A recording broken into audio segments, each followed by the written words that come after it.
Platelets ठीक नहीं हो रहे। ये प्लेटलेट्स क्यों ठीक नहीं हो रहे? खुद ही अपने बयान में मुतजाद कहती नवाज शरीफ तो बीमार ही नहीं है। 4 साल हमें कहते रहे नवाज शरीफ बीमार है।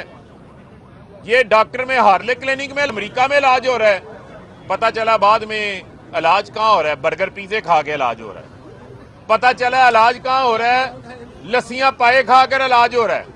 पता चला हाइड पार्क के अंदर चहलकदमी करके इलाज हो रहा है।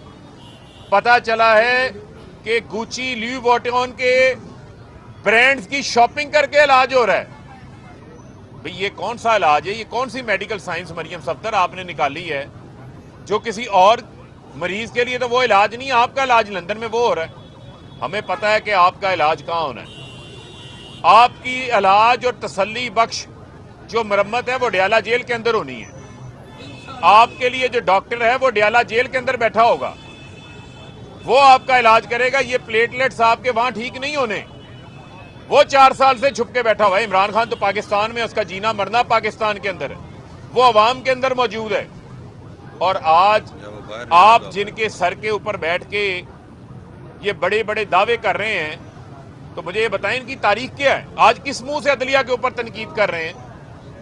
आज अदलिया पे तनकीद इस मुंह से आप कर रहे हैं कि जिन अदालतों पर आपने फिजिकल हमले किए, जिनके ऊपर आपने कोयटा बेंच पे ब्रीफ केस चलाए, रफीक तारर मरहूम को सदर क्यों बनाया गया था? क्योंकि वो आपके लिए फैसले लिखता था, वो आपके लिए उस वक्त मामलात को मैनेज करता था। रफीक तारर को सदर बना दिया, जिसने शहबाज शरीफ को बरी किया। जिस जज ने FIA केस में उसको 25 लाख रुपए महीना तनख्वाह पर इस्लामाबाद इंफॉर्मेशन कमीशन का चेयरमैन अब लगाया इन्होंने। मैं पुरानी बात नहीं कर रहा, ये 2 माह पहले लगाया है, चेक कर लें आप। वो जो कोई अवान साहब जज थे यहां पर सेंट्रल कोर्ट 1 के, उन्होंने बरी कर दिया और उसको बदले में 25 लाख रुपए तनख्वाह पे नवाज दिया। और जस्टिस रिटायर्ड मलिक कयूम मरहूम को कौन फैसले लिखवाता था? वो तहकीक होनी, पहले शहबाज शरीफ की टेप की तहकीक हो ना। आपकी तारीख भरी हुई है इदारों को इन्फ्लुएंस करने, इदारों के ऊपर हमले करने के ऊपर, पैसा चलाने के ऊपर। आज आप किस मुंह से जजेस के ऊपर तनकीद करते हैं? और आपको लोगों को सजा हुई, नाअहल हुए, करप्शन के ऊपर नाअहल हुए थे। इमरान खान की ऊपर कोई करप्शन का मुकदमा नहीं है। आप इमरान खान के ऊपर उसको घर बैठे दहशतगर्द बना देते हैं, इमरान खान के ऊपर बगावत का मुकदमा दर्ज कर देते हैं। ओ भाई, अगर इमरान खान बगावत करवा रहा है तो शर्म आनी चाहिए आपको। वो शख्स जिसने पाकिस्तान को वर्ल्ड चैंपियन बनाया, इस मुल्क को 3 कैंसर हॉस्पिटल फराहम किए, शौकत खानम हॉस्पिटल की शक्ल के अंदर, तीसरा कराची में मुकम्मल हो जाएगा इस साल में।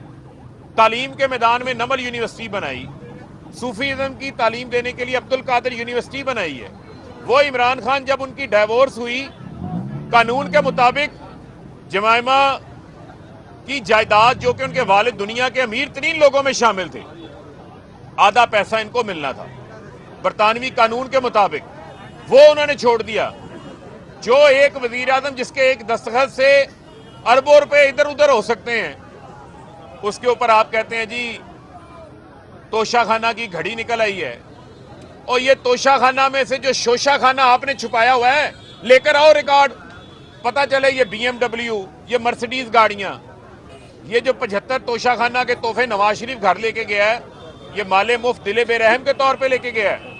और आज तो बयान आ गया शाहिद खाकान अब्बासी का भी, वो कहते हैं मेरे बेटे ने भी 2 घड़ियां ली हैं, पैसे लेके ली हैं, कानून के मुताबिक ली हैं। ये सुनने वाली बात है। शाहिद खाकान अब्बासी कहते हैं कि उनके साहबजादे ने तोशाखाना से 2 घड़ियां ली, पैसे देके ली, कानून के मुताबिक ली। और अगर वो ना लेते तो तोशाखाना ने भी नीलाम करनी थी। तो थोड़ी सी शर्म है नून वालों के अंदर, जिसको साहब का वजीर आजम बनाया था।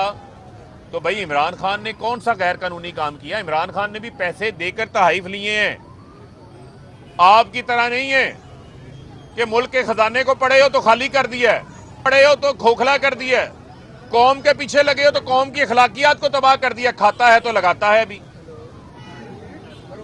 ये सारा कुछ इन्होंने किया। और मैं इनको बताना चाहता हूं कि ये इमरान खान का रास्ता नहीं रोक सकते। इमरान खान 2 तिहाई से इस मुल्क के वजीर आजम भी बनेंगे और इंशाल्लाह इस मुल्क में इनको इंतखाबात से भी हम भागने नहीं देंगे।